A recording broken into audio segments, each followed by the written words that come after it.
Personne ne remarque ces astuces secrètes d'entraînement qui ont fait de Vinicius Junior le meilleur monstre du football au monde. Et vous ne voyez toujours pas ce que le leader du Real Madrid est en train de mijoter dans un tout nouveau rôle. Alors préparez-vous à entendre toute la réalité. Vinicius Junior a réalisé des performances exceptionnelles lors de la demi-finale de la Ligue des Champions contre le Bayern de Munich. Lors du match aller, l'ailier du Real Madrid a réussi un doublé et a été élu homme du match. Lors du match retour, il a délivré une passe décisive et a de nouveau été désigné meilleur joueur du match. Au Santiago Bernabéu, Vini s'est amusé comme un fou contre Dairoten. 9 duels gagnés, 7 dribbles réussis, 5 tirs, 2 passes clés, 2 occasions créées et 2 fautes commises.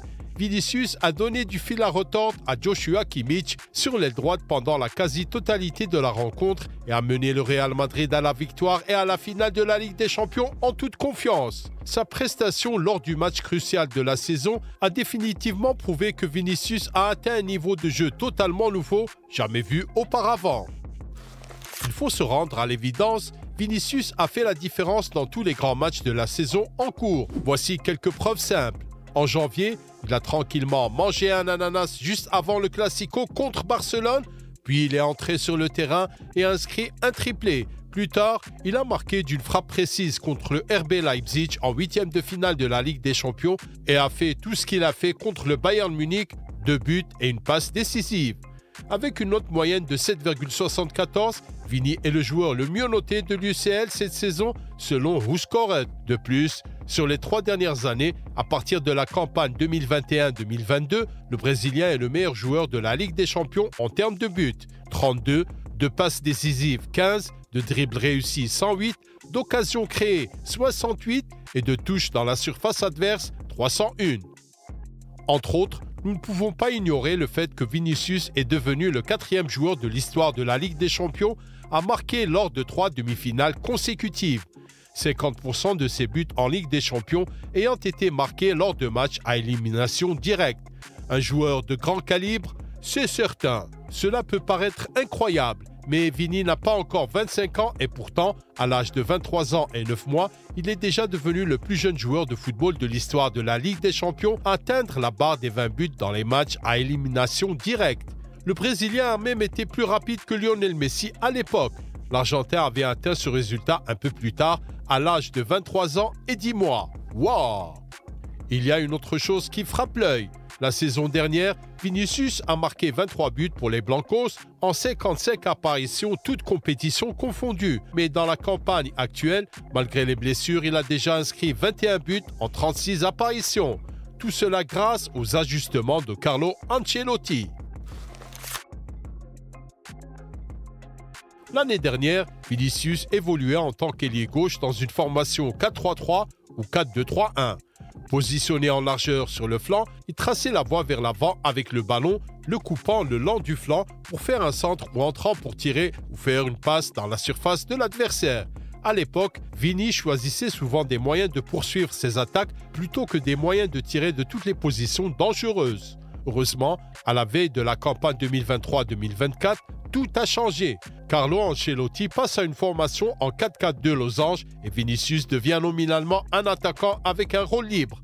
Durant la première moitié de la saison, le Brésilien a eu du mal à s'adapter aux nouvelles exigences. Mais au fil du temps, Ancelotti a permis aux gars de s'ouvrir sur la largeur. En deuxième partie de saison, Vinicius a enfin trouvé sa place en tant que fer de lance de la ligne d'attaque. Tout d'abord, on le voyait plus souvent au centre de l'attaque et par conséquent, le nombre d'ouvertures entre les lignes augmentait. Vinicius cherchait activement des espaces pour effectuer des courses dans le dos des joueurs et dans la surface de réparation de l'équipe adverse. Le fait qu'il soit lié à l'aile a toujours limité Junior dans ce domaine, mais depuis le début de l'année, sa marge de manœuvre et son impact se sont considérablement élargis. Et c'est ainsi que tout le monde a pu voir de quoi ce monstre était capable lorsqu'il a été libéré. Vini a décidé de scanner activement les espaces entre les lignes et même de descendre plus bas afin de faire sortir plus d'adversaires de leur ligne et d'ouvrir des espaces pour ses coéquipiers. Je suis inarrêtable parce que quand je ne joue pas bien en tant qu'ailier, je suis au centre et les adversaires ne savent pas comment défendre contre moi, a déclaré Vinicius dans une interview accordée en janvier au site officiel du Real Madrid. En outre, le Brésilien est devenu plus menaçant en matière de centre et d'occasion de tir. La liberté reçue permet à Vinicius de s'ouvrir plus régulièrement au second poteau pour conclure. Cela dit, il est toujours autorisé à courir sur l'aile comme avant et lors du match contre les Bavarois, c'est justement là que Vinicius a détruit Kimmich. Ancelotti ne limite plus le joueur clé du Real Madrid de quelque manière que ce soit, ce qui signifie que Vini détermine lui-même les points faibles de l'adversaire et les endroits où il doit se trouver pendant les matchs. Maintenant, il a appris à bien se déplacer sans le ballon, en se déplaçant dans le dos des adversaires. Puis, il est très froid devant le but, a souligné Ancelotti. Nous l'aimons davantage lorsqu'il a plus de liberté, pas seulement à l'extérieur, mais aussi à l'intérieur, et même sur l'aile droite. Avec cette liberté, son talent et son impact dans de nombreux domaines, il est impossible de l'arrêter, ajoutent les sources de l'équipe d'entraîneurs du club espagnol. Vinicius s'améliore également devant le but, toujours selon les sources de l'encadrement des merengues. Tout ce nouveau contexte l'amène aussi à avoir plus de situations dans la surface où il doit finir en une touche de balle.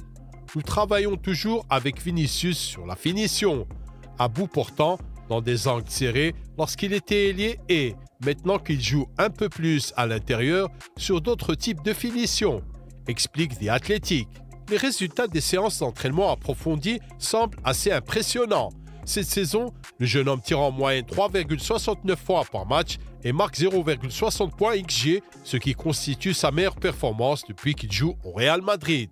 En même temps, Vini fait moins de mouvements inutiles avant de marquer. 11 buts sur 18 dans tous les tournois, à l'exception des pénaltys, ont été marqués avec une ou deux touches de balle. Une fois de plus, la motivation d'Ancelotti s'est avérée efficace. Vinicius est très bon dans les situations en 1 contre 1. Pour ce qui est de marquer des buts, je lui ai dit qu'il est rare de marquer après 5 ou 6 touches de balle. Pour marquer, il faut une touche, voire 2 au maximum. Il faut être dans la surface, il est très jeune et il va s'améliorer. Et c'est exactement ce à quoi nous assistons en ce moment. L'évolution tactique de Vinicius est pour le moins étonnante. Mais attendez de voir les procédures de récupération et l'entraînement de Vini, qui font de lui une véritable bête. Vinicius n'a pas seulement élevé son professionnalisme sur le terrain, le Brésilien utilise une approche non traditionnelle pour la rééducation après des dommages ou des blessures mineures. Il court désormais dans une chambre d'eau spécialisée, une méthode rare mais très efficace pour la récupération des articulations et des muscles. En outre, notre homme passe jusqu'à 90 minutes par jour dans un caisson hyperbare qui coûte environ 100 000 €. Cette capsule génère des conditions de haute pression similaires à celles des profondeurs de l'eau. À l'intérieur du caisson, le corps de Vinicius capte de l'oxygène et a une pression supérieure à la pression atmosphérique, ce qui stimule la circulation de l'oxygène et contribue à la guérison rapide de ses tissus, à l'amélioration de la circulation sanguine et au renforcement de son système immunitaire. Outre Vinicius, des géants du sport comme Rafael Nadal et LeBron James respirent également de l'oxygène à l'aide d'un masque spécial. Comme vous pouvez le constater, ces athlètes savent clairement ce qu'ils font. Vinicius, quant à lui, progresse dans tous les domaines et se rapproche à chaque seconde de l'exploit le plus important de sa carrière. Il semblerait que Vinicius soit le prochain lauréat du Ballon d'Or. Les médias espagnols AS et Relevo affirment que l'as du Real Madrid est favori pour le prix après que Kylian Mbappé et Harry Kane ont été éliminés de la Ligue des Champions alors que Vinicius et le Real Madrid se sont qualifiés pour la finale. Selon les médias, le seul concurrent de Junior pour le prix était son coéquipier Jude Bellingham. Mais après que l'Anglais ait été en tête du classement des pronostiqueurs pendant près de 7 mois, Vinicius avait déjà commencé à l'écarter du sommet. Si Toni Kroos remporte l'Euro avec l'Allemagne, il fera peut-être figure de cheval noir. Mais Ancelotti est confiant. Je pense que Vinicius est sur le point de gagner le Ballon d'Or. La légende brésilienne Rivaldo est tout à fait d'accord avec lui. Vinicius est un excellent candidat pour remporter le Ballon d'Or si le Real Madrid gagne la Ligue des Champions. Il fait déjà partie des 3 meilleurs joueurs du monde. Même Matthijs de Ligt, le défenseur du Bayern Munich, a admis la domination de Vini sur le monde après la défaite contre le Real Madrid en demi-finale. Vinicius, pour moi, c'est peut-être maintenant le meilleur joueur du monde. Et comme Vinicius a encore la Copa América devant lui avec le Brésil, qui sera l'un des favoris de la compétition, les chances de Junior de remporter le Ballon d'Or augmentent de jour en jour. pourrait même devenir le premier Brésilien depuis Kaká en 2007 à recevoir la plus prestigieuse des récompenses individuelles. Notre homme, lui, exprime un souhait tout à fait différent. Le Ballon d'Or, je ne pense qu'à remporter une nouvelle Ligue des Champions. Et il ne ment pas, il suffit de voir son regard joyeux et sa célébration avec les fans des Blancos après le triomphe contre le Bayern. Et si vous pensez que Vinicius mérite de remporter le Ballon d'Or en 2024, cliquez sur le bouton j'aime, n'oubliez pas de vous abonner à la chaîne. Merci pour votre attention et à bientôt. Au revoir.